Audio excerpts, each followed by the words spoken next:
Vladimir Putin's forces launched approximately 100 deadly glide bombs and dozens of drones across the Ukraine border. In the past day, these attacks come as part of Russia's ongoing long-range assault on Ukraine's energy infrastructure. The Ukrainian army reported 96 glide bombs, 2 missile strikes for 1,000 shells, and 44 kamikaze drones within the same timeframe. The International Criminal Court issued arrest warrants for Russia's former defense minister, Sergei Shoigu, and General Valery Gerasimov. They are suspected of committing war crimes and crimes against humanity by directing attacks against civilians and civilian objects in Ukraine. The ICC found reasonable grounds to believe they bear responsibility for missile strikes on Ukrainian electric infrastructure from October 2022 to March 2023.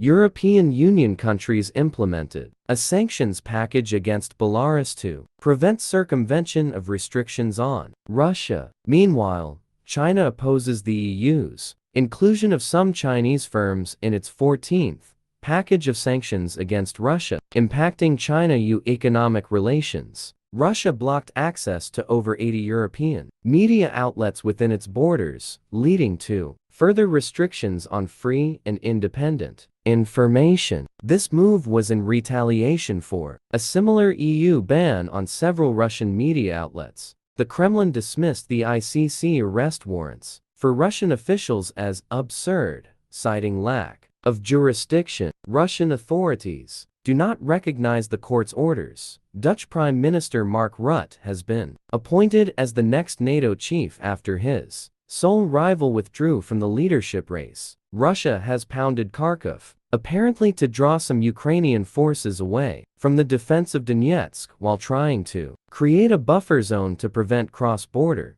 Ukrainian attacks. Russian launched 42 glide bombs against the Kharkiv region in the previous 24 hours.